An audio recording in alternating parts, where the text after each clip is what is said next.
بڑے بڑے دعویٰ کرتے ہیں اور جنوں کی نماز پڑھائی. نماز تو میت کی ہوتی، آپ نے زندہ کی نماز پڑھا دی. تو نے کہا کہ مر گیا تو میں نے نماز پڑھائی. کیسا زندہ کھولو.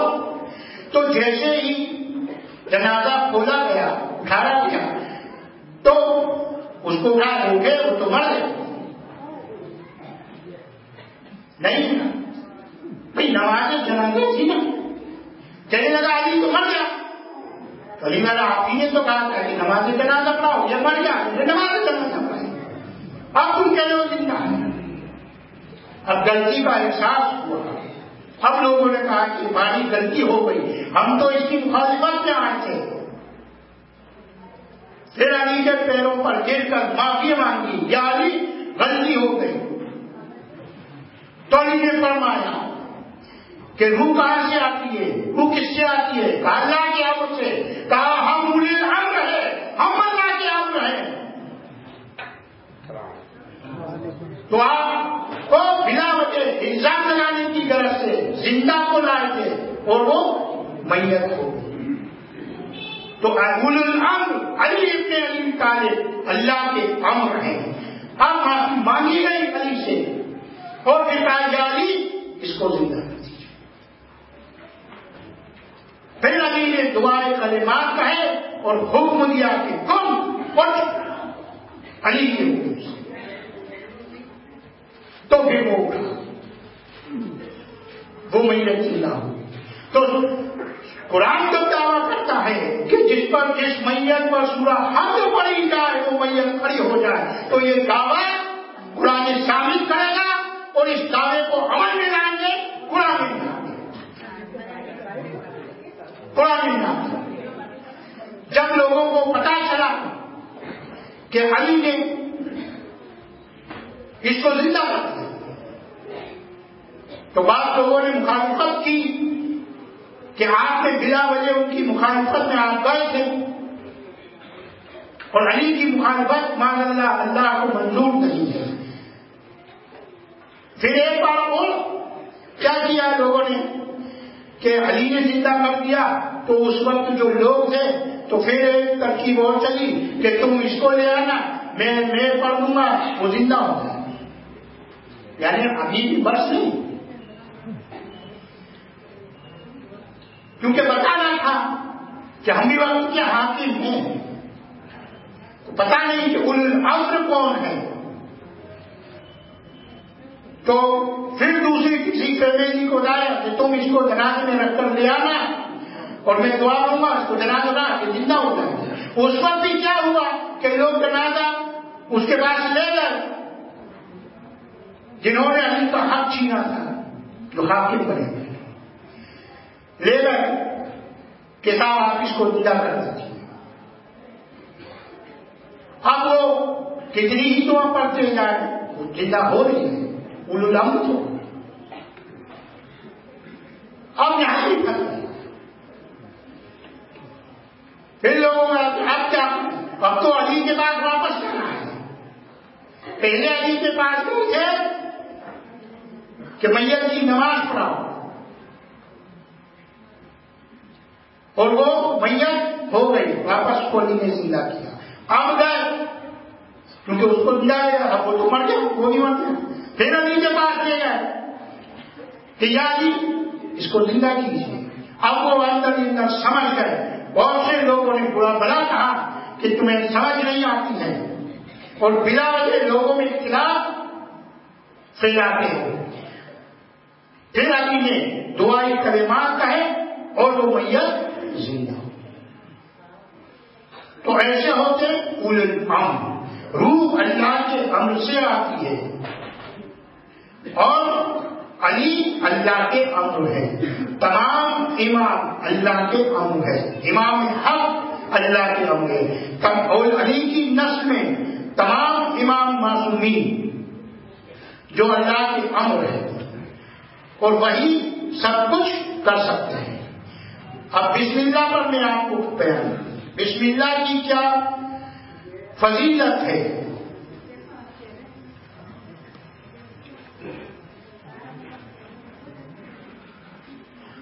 کئی واقعے میں آپ کو رمضان میں اور عشرہ مبارکہ میں کئی بار میں عرض کر چکا ہوں.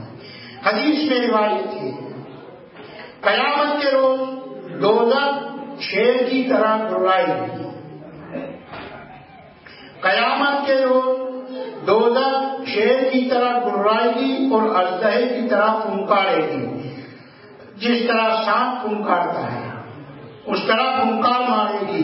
جب رسول مصطفیٰ صلی اللہ علیہ وسلم تشریف لائیں گے تو پانی کا ایک پیالہ ہاتھ میں لے کر بسم اللہ الرحمن الرحیم پڑھیں گے اور اس پانی پر دم فرمائیں گے اور اس پانی کو وقتاً دوزخ پر ڈال دیں گے تو فوراً دوزخ کی آگ بجھ جائے گی اور اس کی آواز دھیمی ہو جائے گی. اور ادھر خدا جل جلالہ کی طرف سے ندا آئے گی، اس کو ندا آئے گی کہ اے آتش دوزخ تجھ کو کیا ہو گیا ہے کہ تو خاموش ہو گئی، دھیمی رہی. تو خاموش کیوں ہو گئی، دھیمی کیوں رہی؟ تو بہت بلاتی تھی، پھنکارتی تھی. تو دوزخ جواب دے گا کہ یا رب تیرے نام کے مقابلے کے لیے میری کوئی طاقت نہیں. بسم اللہ اللہ کا اسم ہے. تو جب کسی بھی چیز پر بسم اللہ پڑھی جائے تو اس کام کو آخر انجام تک پہنچانے کا ذمہ دار اللہ خود ہے. اس آواز کو اللہ کے اسم کے آگے دوسرے تمام اسم پھیکے پڑ جائیں گے، کسی کی ہمت نہیں ہوگی. ہر کام کی ابتدا بسم اللہ سے کیجیے. امیر المومنین مولانا علی علیہ السلام کہتے ہیں ابن القوی جو منافق تھا یعنی کیونکہ علی نے فرمایا تھا کہ جب تم کھانا شروع کرو تو بسم اللہ الرحمن الرحیم پڑھ کر پھر کھانا شروع. تو ابن الخطاب منافق تھا اور اپنی علی علیہ السلام کی ہر بات پر اعتراض کرتا تھا. تو ایک وقت آپ نے کہ جو شخص بسم اللہ الرحمن الرحیم پڑھ کر کھانا کھائے اس کو کسی قسم کی تکلیف نہیں.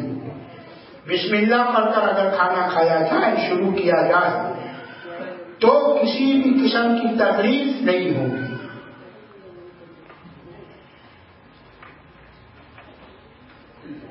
اور اس نے کیا کہا کہ ابن القبا بیٹھا تھا، منافق تھا تو اعتراض تو کرنا ہی تھا. تو اس نے کہا کہ یاری میں نے کل رات کھانا کھایا، بسم اللہ الرحمن الرحیم پڑھ کر شروع کیا، مگر میرے پیٹ میں تکلیف ہو.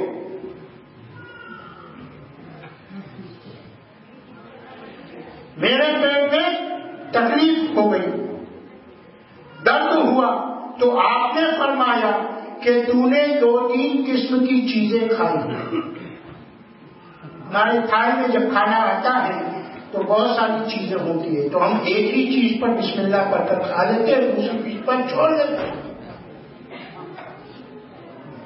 تو علی علیہ السلام نے فرمایا کہ تو نے ایک ہی چیز پر بسم اللہ پڑھی، دوسری چیزوں پر بسم اللہ نہیں پڑھی. اس لیے جس چیز پر تو نے بسم اللہ پڑھی وہ چیز تجھے نقصان نہیں پہنچایا، اور جو دوسری چیزیں کھائی اس پر تو نے بسم اللہ نہیں پڑھی، اسی لیے تیرے پیٹ میں درد ہو. تو جتنی چیزیں ہم کھانا شروع کریں اس تمام چیزوں پر ہم بسم اللہ پڑھ کر پھر شروع کریں. الحمدللہ اللہ کی توفیق سے کسی قسم کی تکلیف نہیں ہوگی.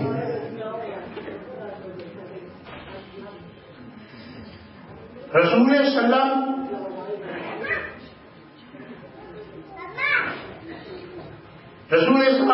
نے فرمایا کہ جب شب معراج میں بالائے آسمان گیا ایک فرشتہ عجیب خلقت دیکھا. عجیب خلقت، عجیب طرح کی خلقت تھی، عجیب طرح کی اس کی بناوٹ تھی اور اس کے ہزار ہاتھ اس فرشتے کے. 1000 ہاتھ اور ہر ہاتھ میں 1000 انگلیاں،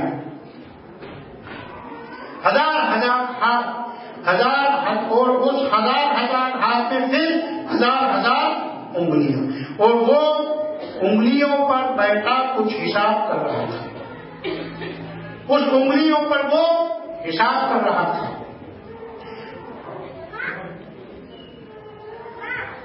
تو رسول صلی اللہ علیہ وسلم فرماتے ہیں کہ میں نے جبریل سے پوچھا کہ یہ کون ہے اور یہ کیا کر رہا ہے؟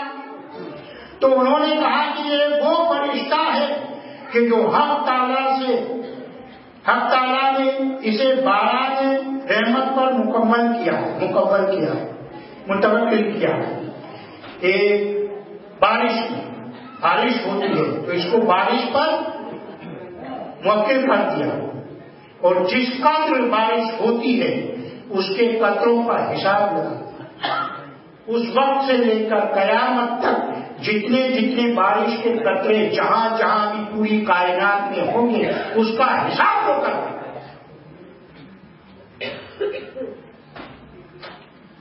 ان کا شمار کرتا ہے۔ یہ سن کر میں نے اس فرشتے سے پوچھا کہ ابتدائے خلقت آدم سے آج تک، ابتدائے کائنات سے جب آدم کی خلقت ہوئی اس وقت سے لے کر، رسول صلی اللہ علیہ وسلم فرما رہے ہیں اسے کہ اس وقت سے لے کر آج تک جتنے قطرے زمین پر گرے ہیں تجھے یاد ہے، بتا سکتا ہے؟ اس نے جواب دیا، اس خدا کی قسم جس نے آپ کو برحق معبود کیا، آپ کو برحق نبی بنایا، ابتدائے خلقت سے آج تک ہر قطرہ باران رحمت کا، بارش کا جہاں گرا ہے، سیلاب میں، دریا میں، آبادی میں، تمام جگہوں پر وہ سب مجھے یاد ہے، اور میں بتا سکتا ہوں کہ اب تک کتنے قطرے زمین پر گرے۔ تو رسول صلی اللہ علیہ وسلم فرماتے ہیں کہ یہ سن کر مجھے حیرت ہوئی، اور پھر وہ کہتا اس کے آگے کہ یا رسول اللہ، یہ سب حساب تو میں کر لیتا ہوں، لیکن ایک حساب ایسا ہے کہ باوجود اتنے ہاتھ اور اتنے گرام قدر انگلیاں، بارش کا حساب تو میں کرتا ہوں لیکن ایک حساب میں نہیں کر پاتا، جبکہ میرے 1000 ہاتھ ہیں، 1000 ہاتھ میں 1000 انگلیاں بھی ہیں، اس کے باوجود بھی میں وہ حساب نہیں کر سکتا۔ تو رسول صلی اللہ علیہ وسلم نے فرمایا کہ وہ کون سا حساب ہے، وہ کیا ہے؟ کہا کہ جب آپ کی امت کے لوگ جمع ہوتے ہیں اور ذکر فضائل ہوتا ہے، اور وہ لوگ آپ پر اور آپ کی اولاد و اصحاب پر صلوات و درود بھیجتے ہیں، اس کے ثواب کا حساب مجھ سے نہیں ہو سکتا۔ صلوات